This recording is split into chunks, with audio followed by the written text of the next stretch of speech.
Coming up today on Studio 13 Live. It's very intense. Yeah, it's 100 miles an hour. I'm taking on the challenge and learning how to go indoor skydiving at iFly Seattle. But that's not all. You'll get to meet the best young indoor skydiver in the country.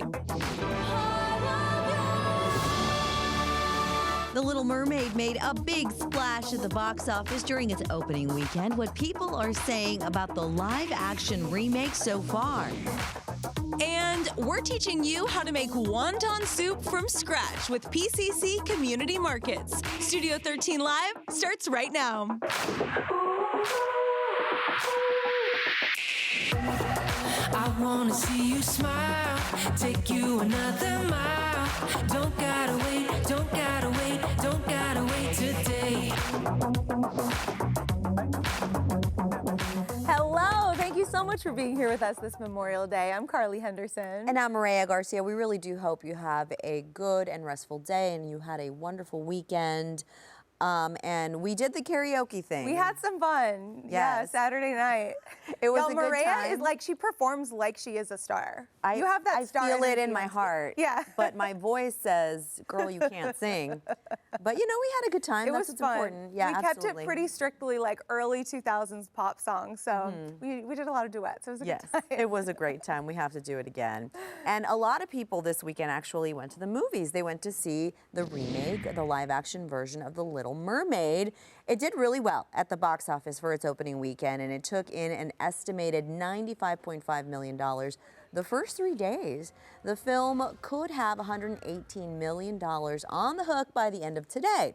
And that would make it the 5th highest Memorial Day weekend opening ever. Now, there is a lot of chatter online, though, about whether or not that kids should be watching this movie, actually, because it goes on for 2 hours and 15 minutes, which is a bit longer than you see for most kids' movies. And then people who've seen it say, hey, it's very realistic, and that could make it scary for kids. Others say, of course it's realistic, it's live action. Now, the film is rated PG, which means that parents, you know, should watch and decide if it's appropriate for their kids. I haven't seen it yet, but I'm very excited. And my whole deal is, this movie isn't necessarily for kids. I think it's for people who watched The Little Mermaid as kids and are now adults. Yeah, we love the nostalgia. People have loved this story for decades, so I'm not even surprised that it did this well, and I'm sure it's going to continue to do well for weeks now. I feel like we did watch a lot of scary movies as a kid, though, if you were a fan of Disney. Like, think back even on Hocus Pocus. That movie, I was pretty scared. I mean, I enjoyed it as a kid, but that was scary. Wizard of Oz even had scary moments in it. I mean, the original Little Mermaid, like Ursula was always really scary.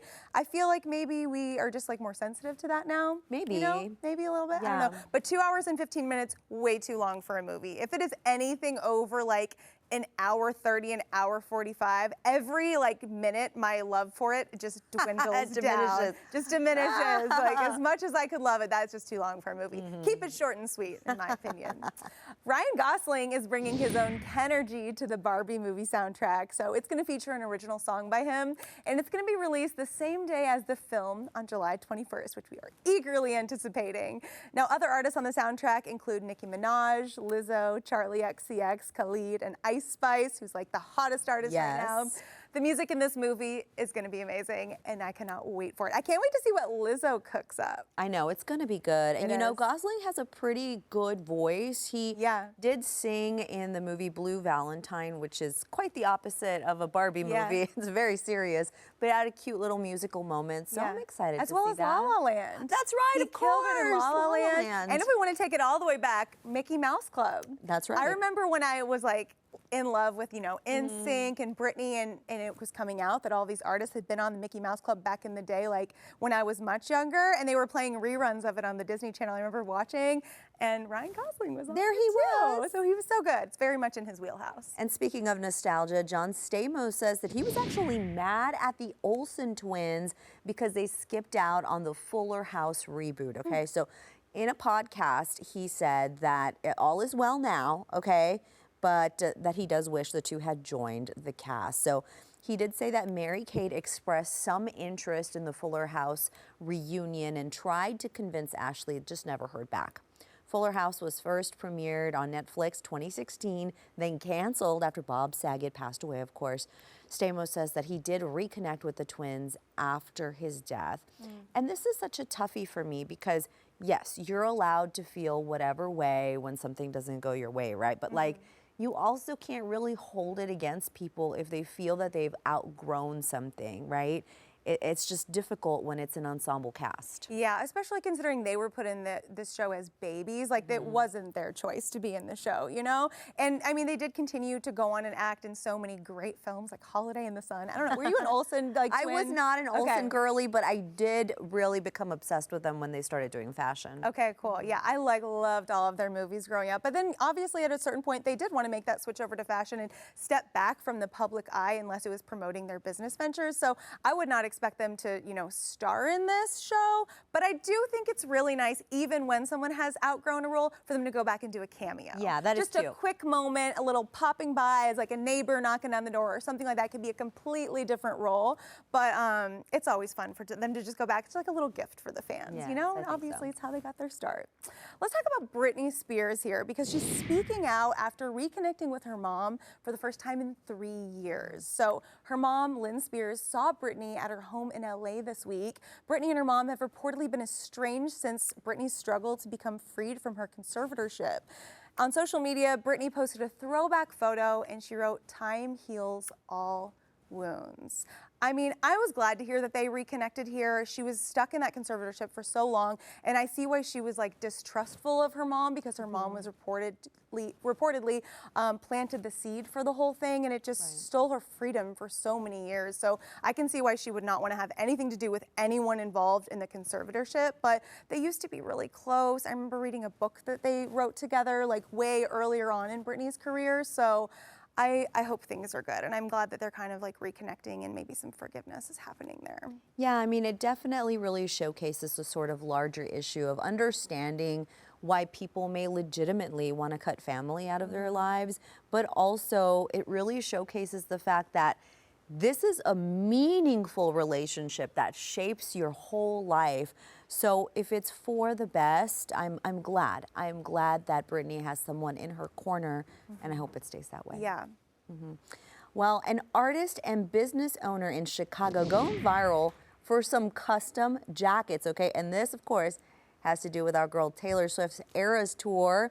Witchcraft owner Jenna documenting her project on TikTok using vintage embroidery to customize a pair of jackets that she bought from a thrift store. And those pieces include illustrations celebrating each of Swift's 10 albums after the weekend show in Chicago. So she's going to pass around these jackets to her friends. Kind of a sisterhood of the traveling pants, sisterhood of the traveling jacket situation. Yeah, so these jackets will see other concerts in other states from friends of hers. That's very cute. It's really cool too, because obviously like you see the little like TS, a little like writing on there, but it's not so on the nose. With Taylor, like it doesn't have Taylor Swift face on it or anything like that. So I feel like you could wear this for a lot of different purposes in the future too. And I hope she makes all the money from this. It's fun. If you look on Etsy too, there's a lot of like different independent artists who are selling you know, Taylor Swift merch, their own take on it. I might have like swiped up a couple things from there too, a little pre-merch before the show. But it's nice to support, you know, an independent artist. Absolutely. I'm excited because we have a plan to make some bracelets. Yeah, for the Abby Eras Coney, Tour. our girl, is going to be having a little bracelet making party before we all go to Taylor Swift. It's so exciting. And you know, I was so bummed that we had to wait so long for the concert to come around. Yeah. But now we get to kind of do the fun stuff that's trending because we've had to wait. And I called it earlier on. I said, I really hope Taylor Swift has some new songs by the time that the concert comes. And we've already been seeing now she's adding a couple new songs in there. She's on tour for a long time. She's got to switch it up a little bit. Yeah. So I'm excited to see what she brings to Seattle. Speaking of other very wealthy humans, a billionaire who spoke at the University of Massachusetts Boston commencement ceremony hoped to inspire students with a literal message to give back. For us, the greatest choice we've had in our life has been the gift of giving. So each of you is getting $1,000 cash. Can you believe that? So Rob Hale gave more than 2,000 graduates 2 envelopes, each with $500 inside. He told the students to keep one and donate the other to someone or an organization in need. He says his greatest joy in life has been the gift of giving. I love that. That's wow. so cool. I think he's going to get invited to speak at a lot more graduation Right? ceremonies I know. after that. Oh boy. Well, I do hope that it really inspires people to keep giving as they're able to. Yeah, it feels good. Hey, next time you're on a plane, you might want to think twice about reclining your seat. This is the kind of a heated one, okay? Yeah. So etiquette experts say that it is impolite to lay back in your seat. They say that the space is already tight on a plane, so every little bit counts. But recently polls show that people are going to keep doing this anyway, with more than half of flyers supporting the reclining of seats on planes. And then in a different poll, more than 70% of people say that they're going to keep doing it on their flights. And for me, this is like a real hot take, because I agree that etiquette should be followed in most cases, but I also think that a lot of the time it just kind of keeps us trapped. Like, I'm reclining my seat. I'm reclining my seat Yeah. on an airplane too. Absolutely. Airplane seats were made to recline. I'm taking a flight tomorrow. I'm reclining my seat. This is what I'm doing. And the leg space has actually gotten smaller Right. and smaller throughout the years. So it used to be about 35 inches that you had. Now it's been reduced to 30 inches or even 28 inches for those budget airlines. So let us have this tiny victory of putting our seat back, like, what is it, Like 2 a or little 3 bit. inches? Yeah, almost nothing. It's so tiny. Let me just enjoy my life on an airplane. This is what the seats were made to do.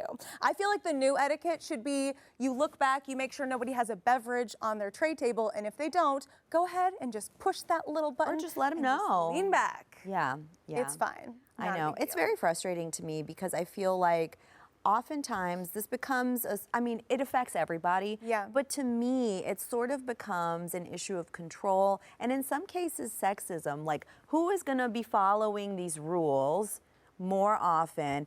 And why do I have to be uncomfortable because a company wanted to make a plane smaller? Yeah. Absolutely not. I'm going to put this on my back. Yeah. You know what I mean? So anyway, I get heated about that You one. just lean back. I will be leaning back. Yeah, me too. Hey, still to come on Studio 13 Live, country singer Morgan Wallen making a big announcement. Yeah, we'll tell you all about his new project right after the break. Don't gotta wait, don't gotta wait, don't gotta wait today.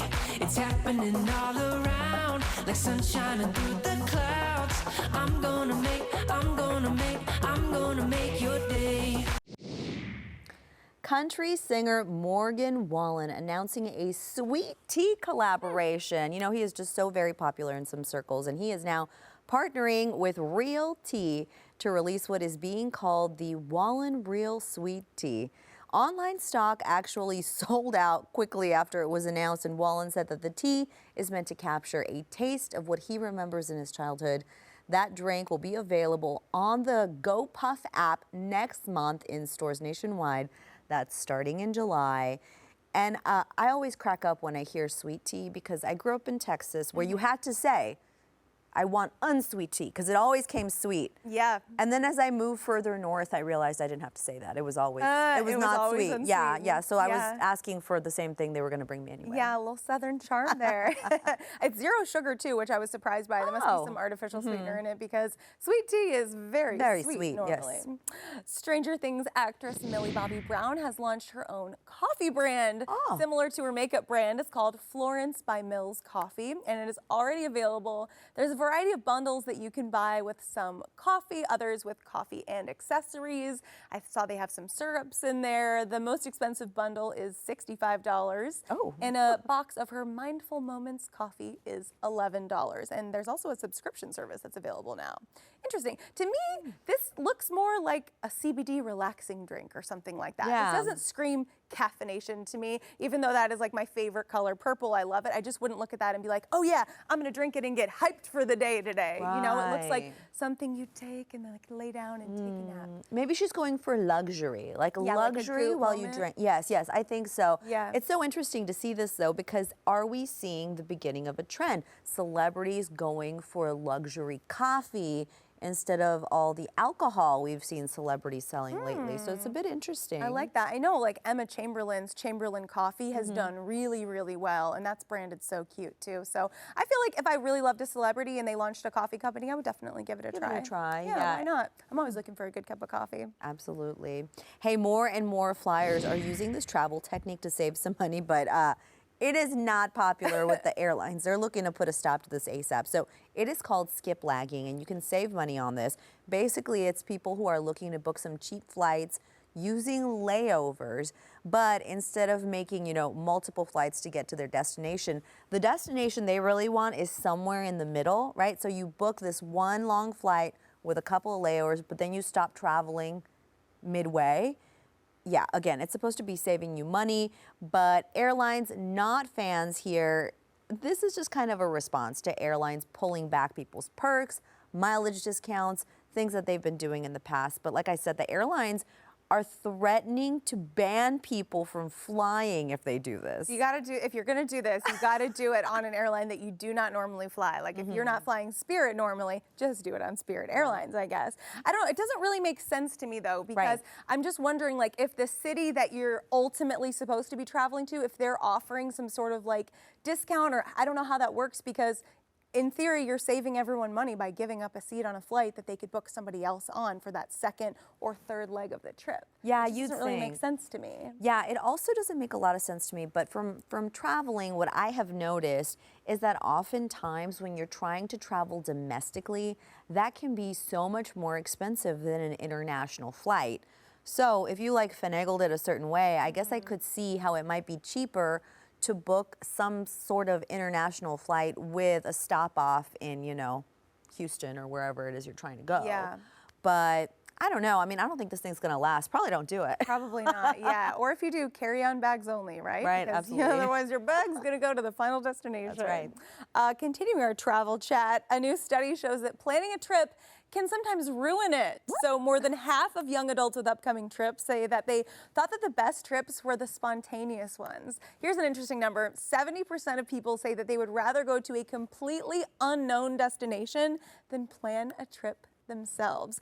I will say, when I think back on my favorite trips that I've ever taken, the spontaneity is definitely a huge part in it. I always talk about this trip to Bali that I took, and now it's been like more than 10 years since I took that trip, but just the feeling of like, ooh, let's go to Bali in 5 days and see what happens, and just all the spontaneous moments, not having it completely planned out, it really did add to the excitement. And I feel like the thing that I love about travel is the element of discovery. Right. And you feel like you're constantly discovering if you don't have a strict itinerary. Now I'm more of a planner, but I do look back fondly on those days. So interesting. Yeah, I think this really depends on your personality. I too love moments of discovery in my travels, but because I've always been a planner, and there are studies that show that planning something exciting actually makes you and keeps you happier for a longer period of time. Always looking for some happiness. Yeah. I will plan big chunks of a trip and then schedule room for discovery. So I schedule some time to wander around, get Scheduled lost. spontaneity. That's right. That's how I like it, girl. That's a good way to do it.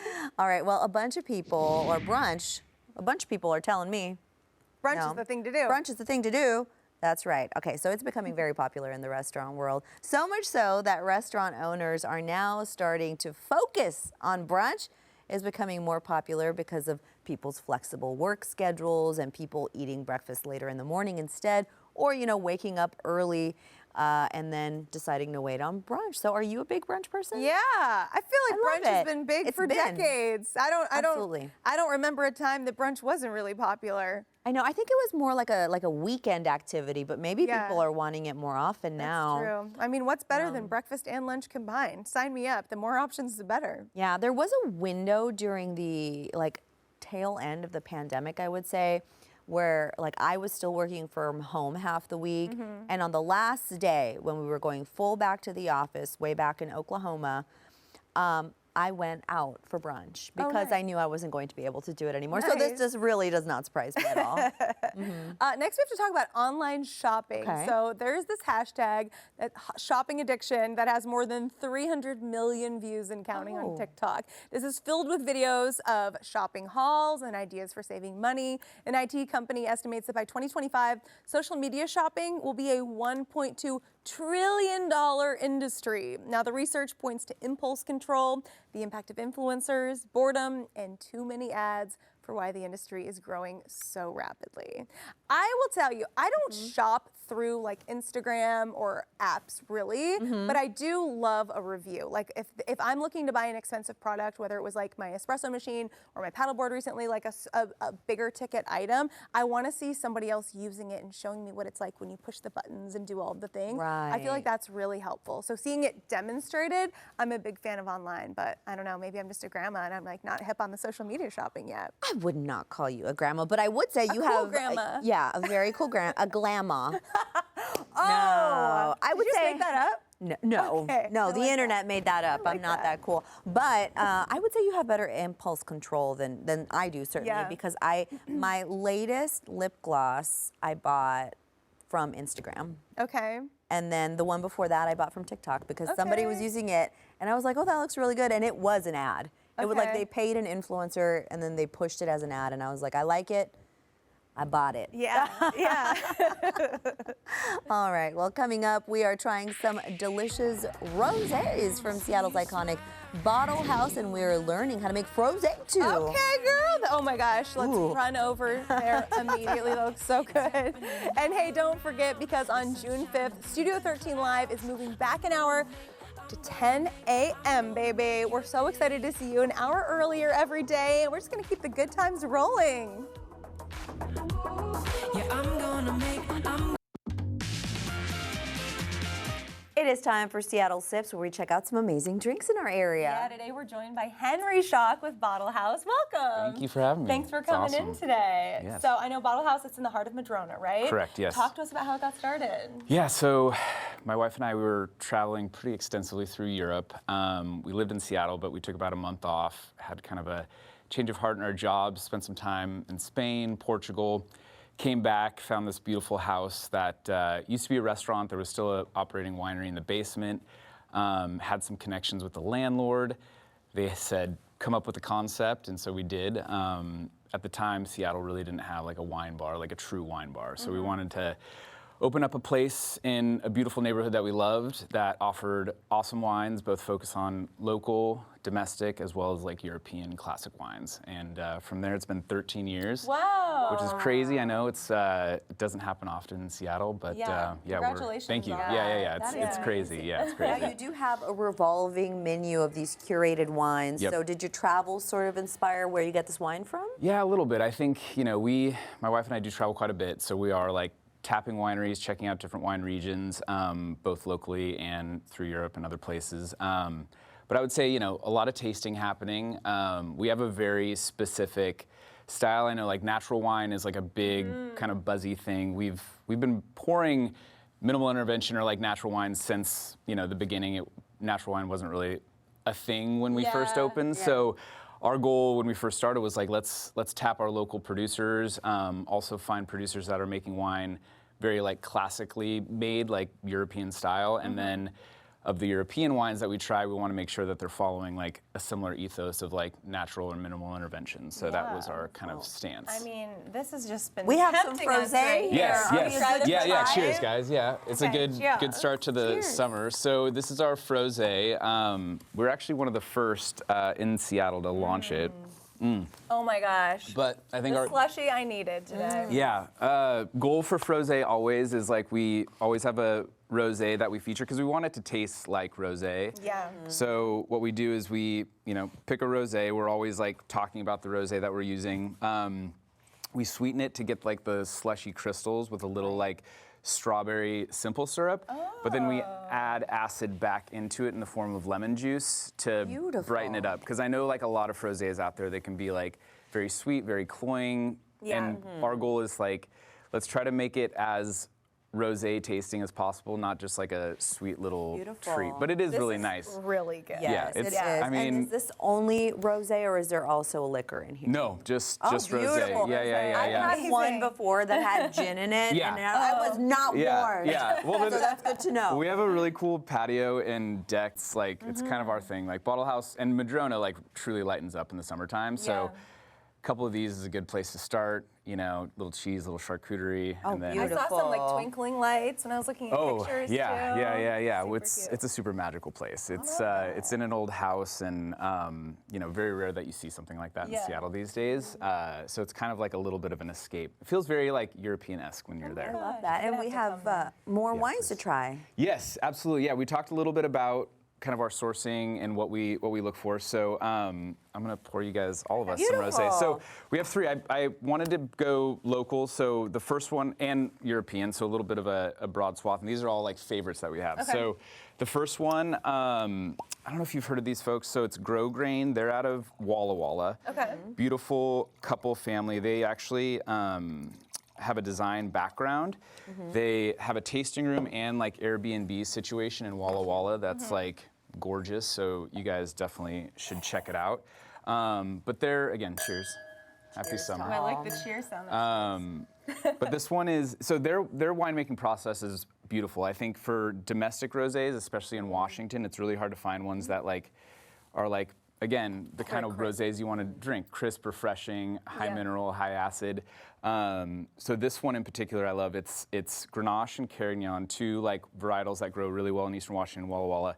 But then it's aged in concrete, neutral oak, and stainless steel to kind of keep it. Yes. Oh. Yeah. And concrete just to add a little bit of like minerality to kind of preserve the acidity and the like the zestiness of the wine. But as you can see too, it's super light. Yes. Super refreshing. I know, Yeah. it's very fun. Well, I wanted to pick out bottles too, because that's, again, like I know a lot of people, they tend to pick wine from their label, and I think like, well, there's great wines, but there's also great wines with great labels too, right? So, Absolutely. and like I said, they are designers too at heart. So, you know, it's one of those things that it's they have the full package, if you will. Yeah. What's this next Okay, one? so this is called Lemonade. I absolutely love this also one. super Yeah. So this is from Day Wines out of Oregon. So they're really cool. It's a female winemaker, and we love you know, promoting female winemakers, and it's just a great thing that's happening in the industry. But this wine is, so Day Wines, they do a lot of sourcing throughout Oregon. Their big focus is sourcing biodynamic, organic grapes throughout Oregon. This is Pinot Noir Rosé, which again is like one of my favorites. Sancerre Rosé out of France is probably like my rosé of choice, but this one drinks very familiar to that. And again, I really love what they do, and again, their label's beautiful. It almost tastes like a little grapefruity to me too. It does. I It love has that that. citrusy So good. feeling. Yeah, I think that like, and again, that's what's so great about wine too, and labels. It can inspire. So you taste the wine, you're like, oh my gosh, Is this it, actually. is it like lemon? Yeah, it tastes a little bit like Absolutely. lemonade. Okay, so the last one, this one's super fun. This is always like a popular one. We have this rosé event. It actually is this Saturday. Sold out, unfortunately. It usually does sell out. for Like, you, yeah. We've been doing it for 10 years now. It's really the kickoff to our Summer of Rosé, which is basically an event we host, or event we have all summer long. So basically it just means you can come to Bottle House, have like a bunch of rosés open at any time, get to explore different rosés. It's never like we have one rosé open. It's like, come, try stuff. And they're also different, I think, is really the takeaway for me. Totally, I've yeah. loved all of these. I think the frosé is my favorite. Yeah, It's so good. cheers to I'm that. definitely Well, ordering there's more. plenty. Okay. There's plenty for sure. Henry Schock, thank you so much for coming in today. Glad to be This here. is awesome. Thank you, We guys. posted more info on our website, fox13seattle.com/Studio13Live. And coming up next on Studio 13 Live, Carly, I hear that you may very well be a professional indoor skydiver now. Quite, but I did learn how to do it. So coming up next, we're taking you to iFly Seattle, where I got to meet the best young indoor skydiver in the country. He's a professional.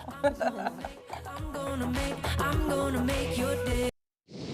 Okay, so skydiving has always been so interesting to me, but that whole free falling bit, I don't know, that's a little too much for me. Would you ever go skydiving? Out of an airplane? Probably not. Still too scared to do that. But I did give indoor skydiving a try in the latest episode of Passport to the Northwest. Check it out.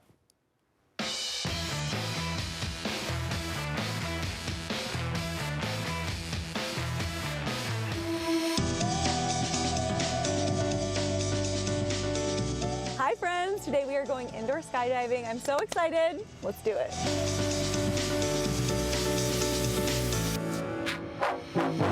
One thing that's really cool about this car is the speed control audio setting. So as my speed goes up, the music volume actually goes up too. So I'm really kind of feeling it.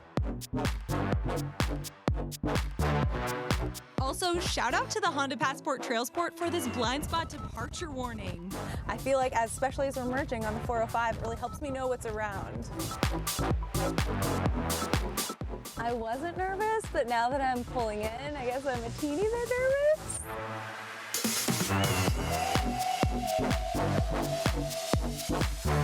We made it to iFly. Wow.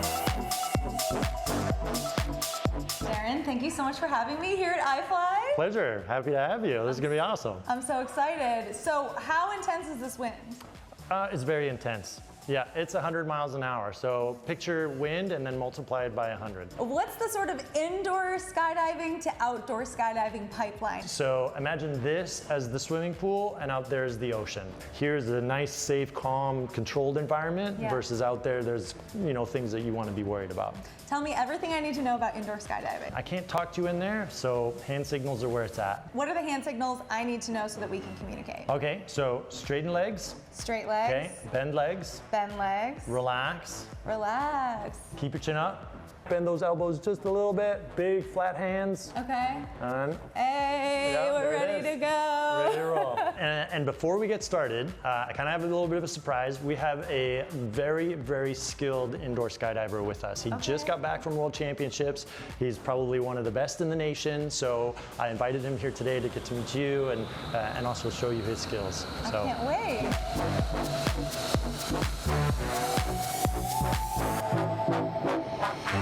So this is Quinn. I hear you're the national champion. Yes, I am. How old were you when you first got into this?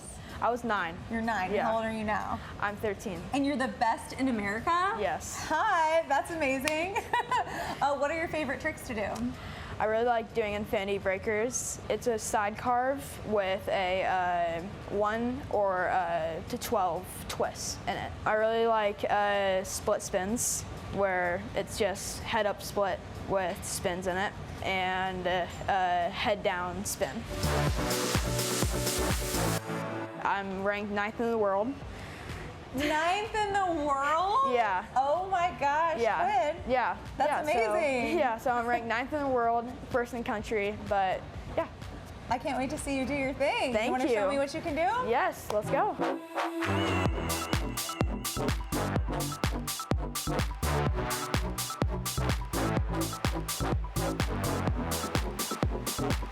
Your turn now. Okay. All right, let's go play. Okay. Yes.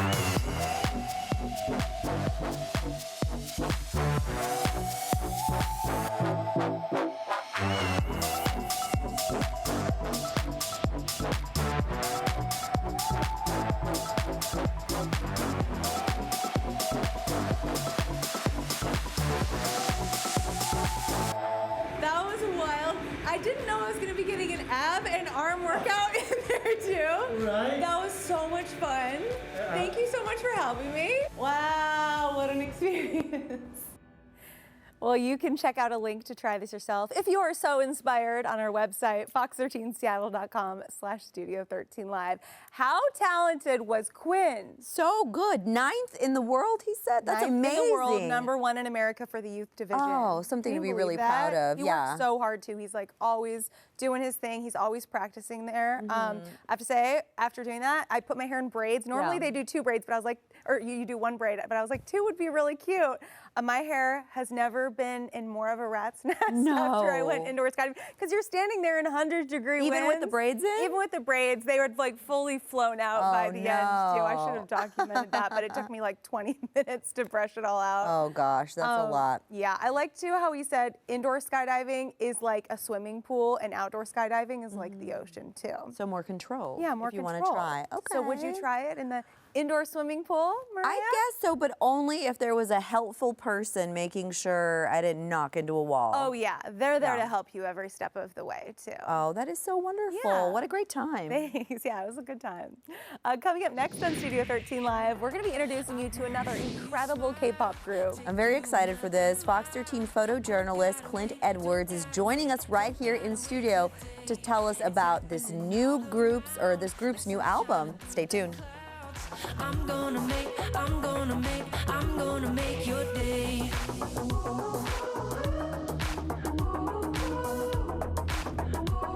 Yeah, I'm gonna make your day.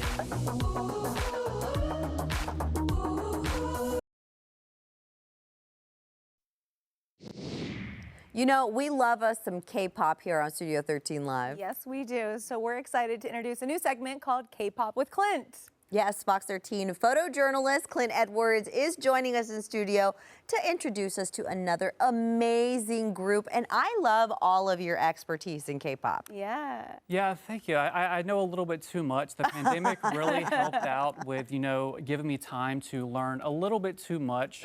But now I have all the knowledge I think I need for this. And you're sharing it with us. Yes, I am. So next we have Very Very, where they're back with their 7th mini album, Liminality Episode Dream. And I spoke with the group exclusively about the album and their new title track, Crazy Like That. Hello, Studio 13. Thank you for inviting us. And let's face it. Yes. Hello, we are Very Very.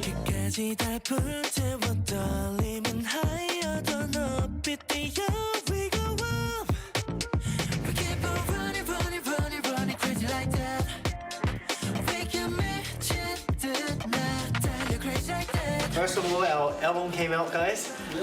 I just want to thank all the Veras listening to our songs at the moment, and our new title track, Crazy Like That, is special because everyone sings in the chorus. Yeah, so right. if you listen carefully, pick your favorite, comment us. Maybe don't love. Yeah, maybe don't love. So yeah, we visit you guys where you guys are as soon as possible, so don't worry and be happy, healthy, and thanks for loving us. Yeah. Thank you. Love you. I love you. What do you guys want to be known for as a group? 우선 굉장히 재밌는 활동들을 많이 하는 그룹으로 기억에 남았으면 좋겠고 또 많은 사람들의 플레이리스트에 또 한 켠을 장식할 수 있는 그런 취향을 타지 않고 되게 대중적으로도 다가갈 수 있는 베리베리가 됐으면 좋겠는 게 제 작은 바람입니다. Now, their new album features 4 tracks of different genres that the members participated in writing, and they say it's a great honor to share their music with fans across the world. You can catch the full interview on fox13seattle.com. That is so interesting. Okay, so what is different about these songs compared to others? I heard some members actually had a few concerns. Yeah, so this one, they were a little concerned about the more relaxed, chill feel of the song. They're used to doing somewhat darker, more intense type of songs. This one was more relaxed, and they were able to talk about some emotions that they feel, which is something they were a little bit worried about having to do. Tell us more about the emotions that they're feeling that with. So this album was all focused on their dreams. Their previous album in the series was about love that they experienced. This one is all about their dreams when they were training to become idols, their dreams now. And you can really hear that in some of their tracks, especially like Raincoat and Smile With You. They're really heartfelt songs, and you can really feel their emotions even if you don't understand Korean. So I think that's really good about this album. Yeah, that's music brings us all together. Yeah, it's so great. I love K-pop. Glenn, thank you so much for joining us on the show today. Yeah, and like he said, that full interview with Very Very is up right now, fox13seattle.com. Thanks again. This is great. Yeah, of course. Thank you. All right, coming up, it is time for Emerald Eats. Yep, I'll be taking you on an adventure to learn how to make wonton soup at home, and I promise it is much easier than it looks. We'll be right back. It's happening all around, like sunshine through the clouds. I'm gonna make your day.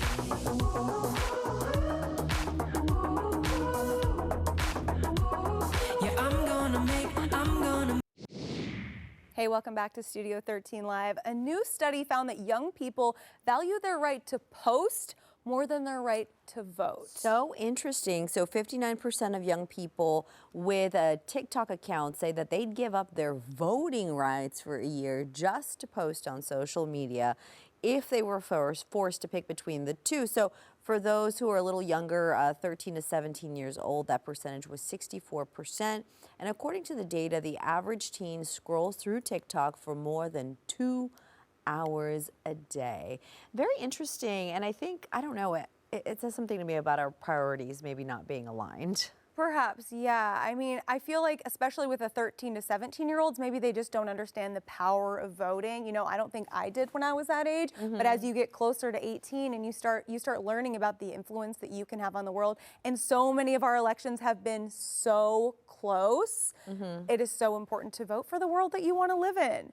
I think the more important thing, rather than posting on social media, is just being able to consume it. That would be a difficult one to not Just be stop. able. Yeah, to not be able to stop. But if I could give up social media posting in favor of voting, I would absolutely do it. What about you? Well, you know, I think that we work ourselves up into thinking that it's going to be this hard thing to not use social media because it's something that we use every day. But I'll tell you, social media was certainly big when I moved overseas for a year, and I didn't have access to internet that wasn't like from a wall, you know, like mobile. I didn't have a cell phone for about 2 months because everything can take forever when you're in a new place. Yep. And I got used to it. Yeah. Like it was really hard the first 2 weeks. And then I just started checking social media once or twice a day, the way you used to do it. And it wasn't a big deal, but I'll tell you, that addiction got a hold of me again as soon as I got that cell phone back. Yeah, for sure. I think too, like the younger generation, the Generation Alpha, which I believe was born around 2020 on, I've heard predictions that they're going to value their privacy way more than any generation before, and even possibly use avatars instead of their full names and just sort of move through the world using like a different, like a nickname or something like that. And I think that they're going to look at posting on social media completely different. It'll be interesting to see. Yeah, absolutely. Yeah. All right, let's head on over to Emerald Eats. Hello. Hey, there are so many great places to eat here in the Western Washington area, and you know that we love to try out new restaurants. We get to do that here so much on the show. And I don't know about you, but I love going out for Thai food. However, I would have no clue how to cook that myself. So today, we're gonna fix that. We're gonna head to PCC Markets in Columbia City to learn the art of Thai cooking. Let's go.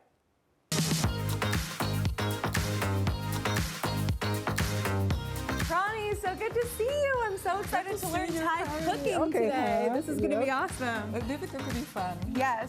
So you're from Thailand, but you're teaching classes here. How did this all happen? I take a pasta cooking class and I say, that's it. While you're a stay-home mom, I'm looking for something different. Yeah. Something different, something new. So it's been 20 years here at PCC Cooks. That's amazing. And what makes Thai food so good? I know I love it, but I don't know why.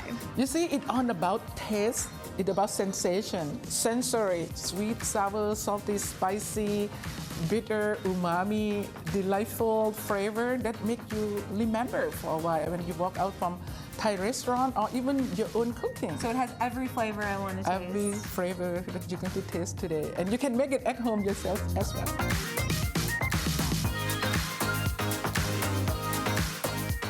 So first up, wonton soup. What are the ingredients in wonton soup? Wonton soup, vegetarian wonton soup, are very simple. We're going to use tofu instead of ground meat. And then this tofu is just any firm tofu that you have. And I cut in half, so this is half of the package. And I press it down on the towel with something heavy. Okay. So there is no more, not too much moisture. And so that is inside the filling, and Thai cooking are very simple. Cilantro, cilantro, cilantro. Love cilantro. So cilantro, and you're going to keep 2 pinches of salt. Okay. And then we're going to crack 1 egg into here, and also a little bit of pepper. So then you can just start mashing them, and in 1 minute you get a filling. Perfect.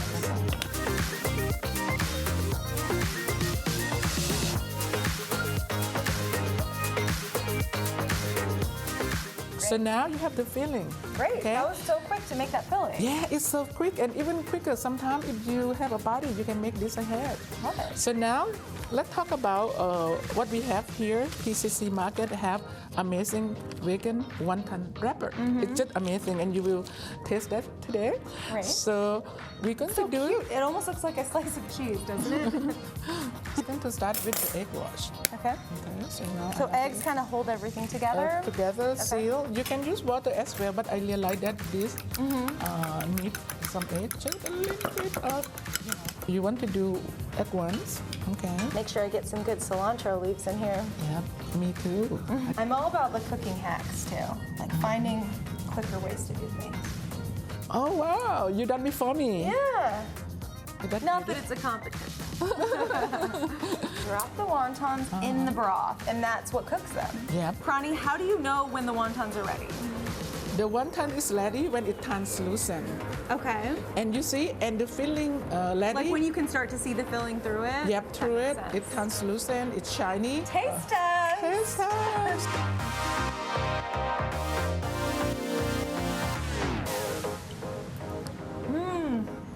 So good. Incredible. Yummy. I love the simplicity. I'm excited. And a lot of flavors. Simple, but it's bursting with flavor. A+ for us. It was for everyone. Yes. I like being a student in your classes.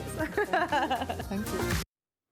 And this is not the last cooking class that we are taking with Prani. So up next, she's going to teach us how to make some pineapple fried rice, one of my faves. For more info on the cooking classes that PCC offers, just head over to our website, fox13seattle.com/studio13live. I have to say, Prani is the best. She's so fun. She's so fun. She's such a good teacher. She's working on a cookbook, and she, goes back to Thailand every single year to get inspired for new recipes. Oh, I love to hear that. Yeah, moving about the world, something about that really brings out your love of cooking, I think. Yeah, dedicated to her craft. Yeah, so PCC also offers a lot of other cooking classes. You can learn how to make desserts, pretzels, seafood pizza, Indian food, dumplings, so much more. So anything that you love, you can learn how to make it.